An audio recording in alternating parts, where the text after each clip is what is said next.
Welcome to the Make It Personal podcast presented by Mutual of Omaha Advisors. Make it personal. It's your money. It's your plan. It's your future. What are those monthly subscriptions really costing you? And what is their potential impact on your overall financial wellness? I want to quit the gym. A classic line from a classic episode of a 90s sitcom. If you're my age or anywhere close, you know the one. One character is a gym member, even though he doesn't go, but he can't quit because of a dreamy girl who works there. A friend goes to lend moral support and ends up joining the gym as well. They decide to cut off the gym at the source by closing their bank accounts, and they actually end up with a joint account instead. The obvious joke is how difficult it was to cancel a subscription in the late 1990s, including actually having to visit the place in person.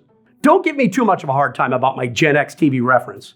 Word is that some of these sitcom reruns are popular with younger generations as well.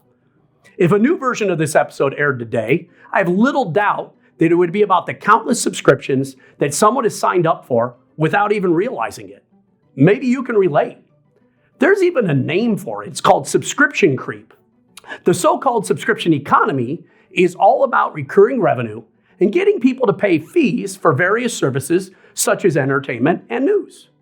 Americans appear to be largely consumed by monthly subscription, but how much is too much?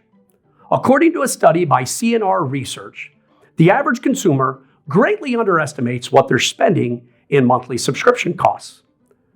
A study from them titled Subscription Service Statistics and Costs reports that the average American spends $219 a month on subscriptions for things like streaming services, news websites, and even regular deliveries of our most often used goods such as beans or pet food.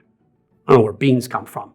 It also shows that subscriptions can be out of hand for some, as many find themselves with an unclear idea of how much they are spending on their services, underestimating the amount by upwards of $100 per month. According to another website, www.self.inc, Amazon Prime is the most common paid subscription that people haven't used in the last 30 days. 30.1% as a matter of fact. Netflix is the most unused TV streaming service, with Disney Plus in second position. What does all this have to do with personal finance? It comes down to knowing where you're spending your money, and as a result, where you may not be saving or investing your money. My name is Mark Zagurski, and I'm the Director of Strategy and Communications for Mutual of Omaha Advisors, a division of Mutual of Omaha. We have nearly 1,000 advisors nationwide who help each and every day our customers to imagine, plan, and secure their financial futures. We've had the pleasure of doing work in the past with Dr. Benjamin Hardy. If you don't know him, he's an organizational psychologist and best-selling author. He's published many books, including Be Your Future Self Now.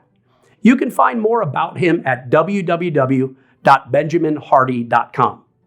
In the aforementioned book, Dr. Hardy suggests that you can make your future different by defining your future self, imagining your future, and taking action. While it may seem like an extreme oversell to say that being your future self now focuses on what you're spending on monthly subscriptions, it is a simple place to start. 1% Better Every Day, as author James Clear writes in his best-selling book, Atomic Habits. Growing up primarily in the 1980s, I would regularly hear commercials for Save the Children with actress Sally Struthers. They always seemed to end with something like, for the price of a cup of coffee today, you can save the children. I bring this up not to make light of the cause of saving the children, as it's critically important. I bring it up as I imagine that coffee was probably 50 cents back then when these commercials used to run, as opposed to the $3, $5, or $7 or more that a cup can cost you today. While coffee isn't necessarily a subscription, I guess we could actually get coffee regularly delivered to our home through a subscription, or sign up for some sort of program to get free coffee. This is an example I'm going to stick with. Instead of paying $3.25 for the cheap cup of coffee at the major chain located in our office building, what if I brought a K-cup of store brand coffee with me instead? By my math, I'd save nearly $3 a day. $3 per day, 5 days per week, 50 weeks of the year. That's $750 without any interest at the end of 1 year. Now do that for 20 years, and you could save nearly $15,000 at no interest. Now jump online and find yourself one of the readily available compound interest calculators that shows up in a search and see what you'd have if you were to save or invest those dollars. At 6% interest, assuming no fluctuation, you could have over $28,000. Maybe you're not a coffee drinker. Go back to the average amount that Americans are paying on monthly subscriptions, and let's say you could find a way to cut that by 25 or 50%. The math still holds up. So what could you do now? There are businesses that have jumped in to make identifying and managing subscriptions much more simple. There are apps such as Rocket Money. No relationship exists between Mutual of Omaha and Rocket Money. Instead, I use this as an example of a tool you can use to become more financially disciplined. What are some other ways? Number one, identify your subscriptions. Begin by checking your bank and or credit card statements from the last year for recurring payments. This will help you to take stock and identify where and how much you are paying for subscriptions. Number two, opt out of apps. You can open the App Store on your phone and click on Account and then Subscriptions. From there, you can click Cancel on those you no longer want. The steps are similar for Apple devices and the Google Play Store. There are plenty of resources in this space online. Number three, know what you're signing up for and keep track. When you sign up for a discounted or free trial, it can often come with some strings attached, requiring you to cancel within a period of time or begin being charged for the service. Similarly, when you hit cancel on a subscription, it's common to get a free extension or discounted offer for a limited time. In either case, set a calendar alert for 2 days out there before the end of the date or the promotion to remind you to take action.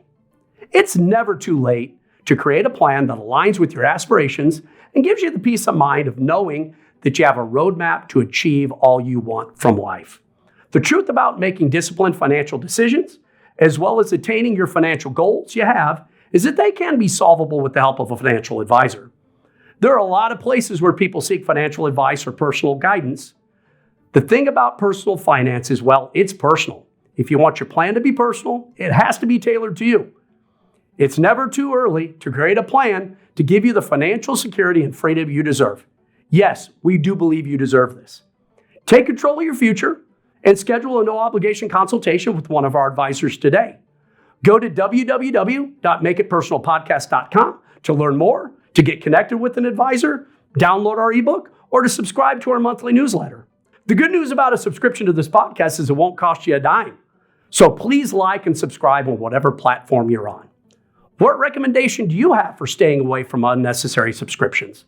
How do you stay disciplined in taking those cost savings and putting them towards your short and long-term financial goals? If you're watching or listening on a platform where you can comment, please do so, as we are curious for your thoughts. At Mutual of Omaha Advisors, we understand that personal finance is personal and financial well-being is essential to achieving your life's goals. Our vision is for every customer to be able to imagine, plan, and secure their financial futures. Make it personal. It's your money, it's your plan, it's your future.